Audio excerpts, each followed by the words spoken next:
사랑합니다. 가정은 하나님이 우리에게 이 땅에서 주신 하나님 나라입니다. 부모님은 무엇보다 가정 안에서 자신의 모습과 또 자신의 성격을 꼭 빼닮은 자녀를 보면서 하나님 아버지의 마음을 배웁니다. 그리고 더 나아가서 때로는 자녀 때문에 소가리를 할 때도 있지만 아낌없이 주는 사랑이 무엇인지, 자신을 내어주는 그 사랑이 무엇인지 가정 안에서 배워갑니다. 자녀도 마찬가지죠. 자녀도 가정에서 하나님의 사랑이 무엇인지, 하나님의 사랑 받음이 무엇인지, 그 사랑 누림이 무엇인지 부모님을 통해서 배워갑니다. 그런데 문제는 무엇입니까? 바로 그 하나님 나라를 누릴 수 있는 그 가정이 때로는 어쩌면 또 더 자주 슬픔에 빠지게 된다라는 것입니다. 그렇다면 하나님의 가정이, 하나님이 꾸려주신 그 가정이 슬픔에 빠지는 이유는 무엇입니까? 여러 가지 이유를 이야기할 수 있겠지만 큰 범위에서 보면 가정은 죄 때문에 슬픔에 빠지게 됩니다. 죄 때문에 슬픔에 빠지게 되는 것이죠. 놀랍게도 이 문제는 하나님께서 직접 지으신 첫 번째 사람 아담의 가정에게도 여과 없이 나타나는 것을 우리는 보았습니다. 특별히 우리는 어제 보았던 것처럼 아담의 그 가정 안에서는 성경에서 기록된 첫 번째 살인 사건이 그 가정 안에서 일어나는 것을, 그 가정이 그와 같은 큰 슬픔 당한 것을 우리는 보았습니다. 하나님께서 지으신 가정이라면, 하나님께서 지으신 그 첫 사람이 꾸린 가정이라면 어떻게 이와 같이 큰 슬픔을 당할 수가 있는 것입니까? 믿음의 가정은 슬픔이 없어야 하는 것 아닙니까? 그런데 오늘 성경은 분명하게 이야기합니다. 믿음의 가정도 얼마든지 죄 때문에, 그 가운데 있는 시기와 질투와 분노와 그 모든 다툼 때문에 슬픔에 빠질 수 있고 무너질 수 있다라는 것입니다. 그렇다면 죄의 아들들을 빼앗긴 아담과 하와도 큰 슬픔 가운데 있었겠지만 우리 하나님의 마음은 어떠하셨을까요? 자신의 모양과 형상을 닮은 자녀가 동일하게 자신의 모양과 형태를, 모양과 형상을 닮은 그 다른 형제를 죽이게 된 것입니다. 이 가정에서 더 이상 소망을 발견할 수 있었을까요? 이 가정을 더 기대해도 되는 것일까요? 그런데 오늘 우리가 읽은 본문에서는 하나님께서 아담을 지으시고 또 그에게 뜻을 두시고 명령하신 그것을 기억하시며 여전히 아담과 그 가정을 포기하지 않으시는 것을 우리는 성경을 통해서 확인할 수 있습니다. 특별히 오늘 성경에서는 바로 하나님께서 그 아담에게 죽은 아벨을 대신해서 셋이라는 아들을 주셨음을 이야기하고요. 그리고 그 셋은 또 에노스라는 아들을 낳았다고 기록하고 있습니다. 흥미로운 것은 그 에노스가 태어났을 그때에 사람들이 비로소 여호와의 이름을 부르더라라고 성경은 기록하고 있다는 것입니다. 왜 그때 돼서야 사람들은 비로소 여호와의 이름을 불렀을까요? 여호와께 예배하며 나아갔을까요? 물론 성경은 그것에 대해서 구체적으로 설명하고 있지는 않습니다.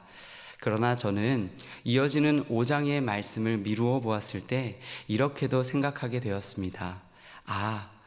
아담의 가정을, 어쩌면 아담의 가정을 통해서 일어날 수 없어 보이는 큰 슬픔, 큰 절망 가운데 빠졌더라도 그 가운데 일으키시는 분이 계시는구나, 그 가운데 일으키시는 창조주가 계시는구나 라는 것을 알지 않았을까 하고 말입니다.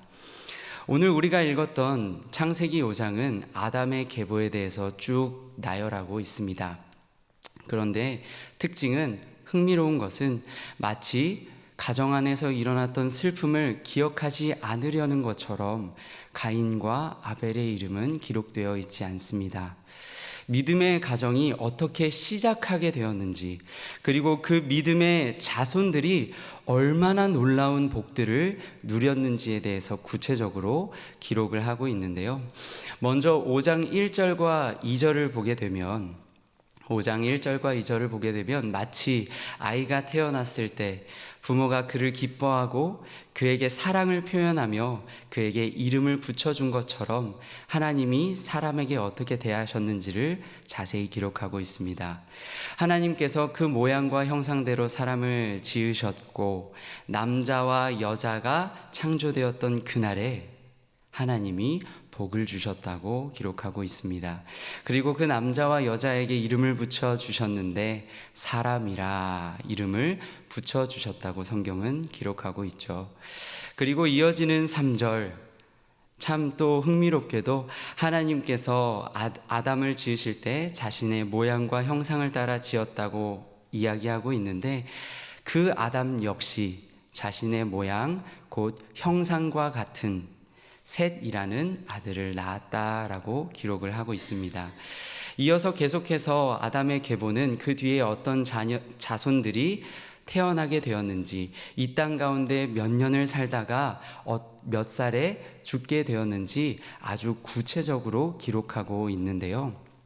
그 가운데에서는 우리가 익히 잘 알고 있는 2명의 성경 인물도 발견할 수 있습니다.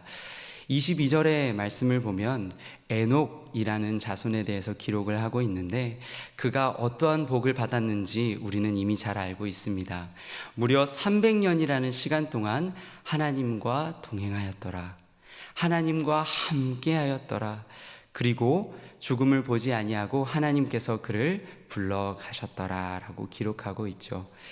그리고 이 계보의 마지막 부분 29절부터 32절까지의 말씀에는 바로 그 에녹의 아들 무드셀라의 손자인 노아에 대해서 기록을 하고 있습니다.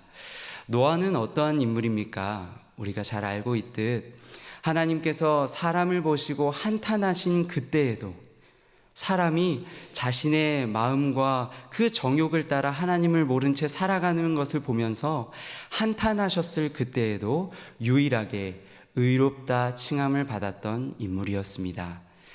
악하고 음란한 그 모든 세상 가운데에서도 유일하게 하나님의 약속의 말씀을 붙들고 살아갔던 인물이 바로 노아였습니다.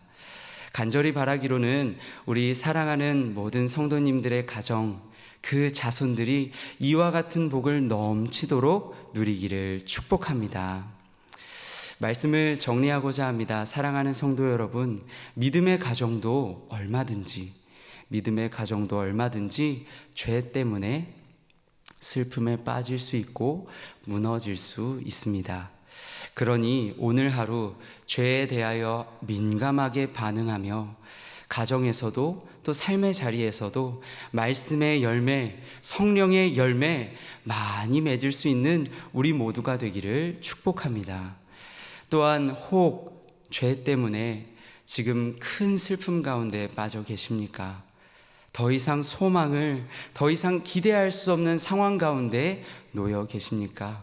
그렇다면 믿음의 사람과 그 가정에게 포기하지 않으시고 소원하시며 기대하시며 그들을 일으키시는, 결국 일으키시고야만은 그 하나님을 바라보면서 그 안에서 담대함을 얻고 평안함을 얻는 오늘 하루가 되시기를 축복합니다. 그래서 정말 그런 우리 성도 여러분과 그 가정을 통해 사람들이 여호와의 이름을 부르게 되는 그 영광스러운 은혜도 누리실 수 있기를 축복합니다.